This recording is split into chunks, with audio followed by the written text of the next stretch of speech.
Сәлем достар, менің каналыма қош келдіңіздер. Бүгін сіздерге уәде еткендей, екінші пирогтың рецептімен бөлісетін боламын, яғни екі түрлі пирогтың.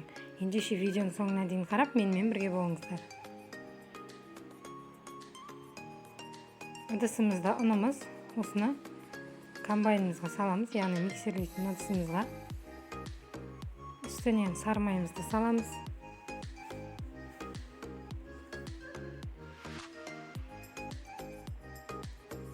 Және де шекерімізді. Бұл бізде майдаланған, яғни блендерден өткізілген арахис және де разрыхитель салдым. Какаомызды салып жібереміз. Қамыр жасайтын боламыз. Яғни бұл бізде шоколадный пирог болады.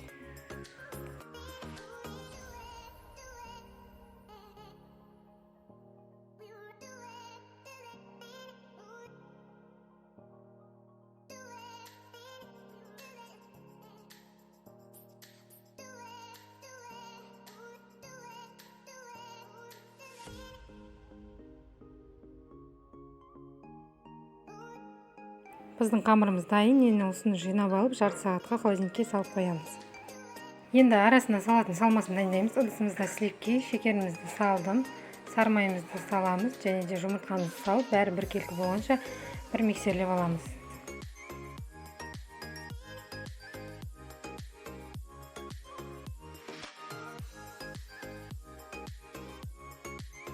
Енді үстінен ерітілген шоколадымызды қойып, тағы да бір миксерлеп аламыз.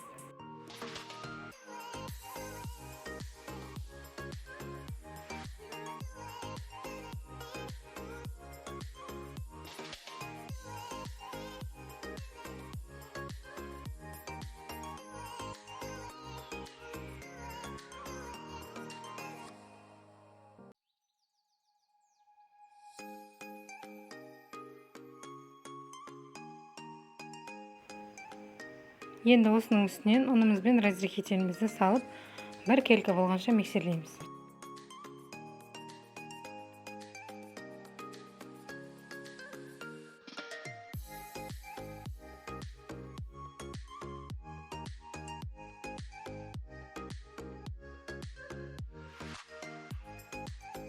Қамырымызды формаға жайғастырып алдық. Енді осының үстіне жаңағы біздің дайын болған салмамызды салып, шет-шетіне барлық жеріне жайып, қызып тұрған печкамызда пісіріп аламыз.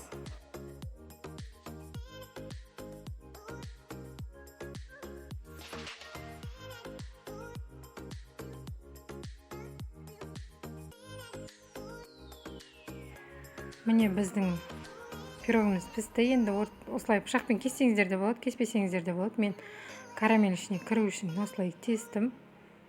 Карамельдің рецептін описанияға тастап кететін боламын.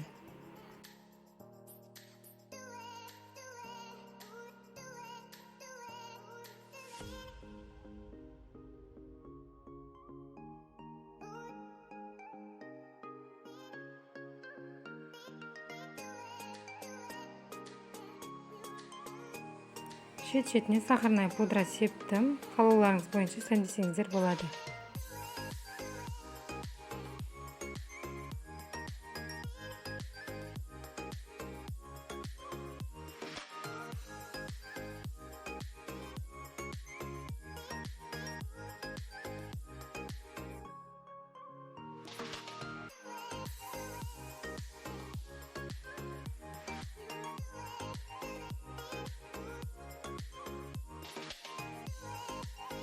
Келесі пирог дайындайтын боламыз. Ыдысымызда ұн және де сары майымызды саламыз.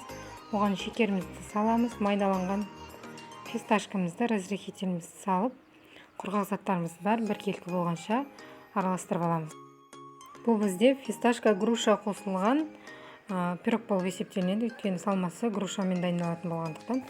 Енді біздің массамыз араласқаннан кейін үстінен жұмыртқамызды салып, тағы да қамыр болғанша миксерлейтін боламыз. Бізде қамырымыз дайын болды. Осыны жинап, жарты сағатқа холодильникке салып аламыз. Енді арасына салатын салмамызды дайындаймыз. Бір ыдысымызда груша, оның үстінен грушаның үстіне сгущенное молоконы саламыз. Және де әселімізді салып, осының үстінен сливкимізді құямыз. Шекердің жартысын саламыз, жартысын келесі ыдысқа салатын боламыз. Сливкиді де 2 бөліп құятын боламыз. Жартысын келесі ыдысқа құятын боламыз. Келесі ыдысымызға сары майымызды, крахмалымызды, жұмыртқаның сарысын салып, бұны да отта ертіп аламыз.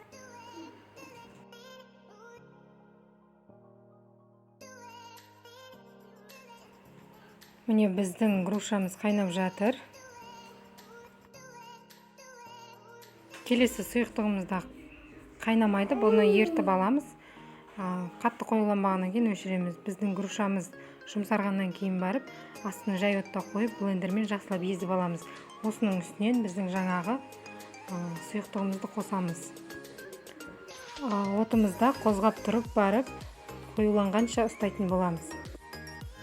Енді қамырымызды жайып аламыз, формаға жайғастырып.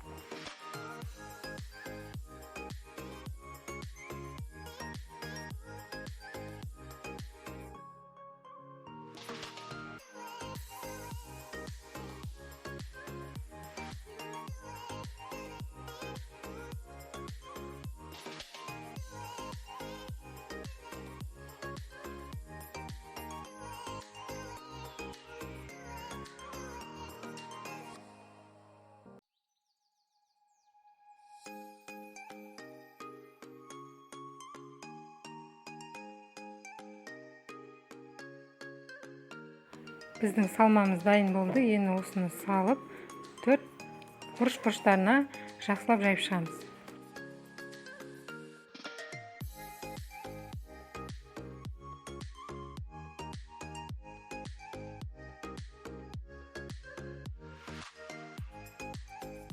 Бетіне грушамен сәндеп шықтым. Тура видеодағыдай етіп жасасаңыздар болады.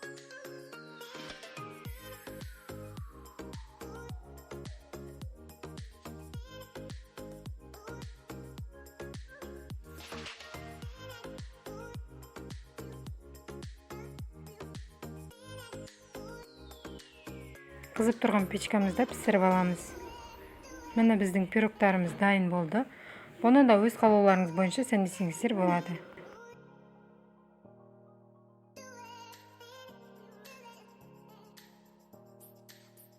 Шет-шетіне үгітілген фисташканы сеуіп жатырмын.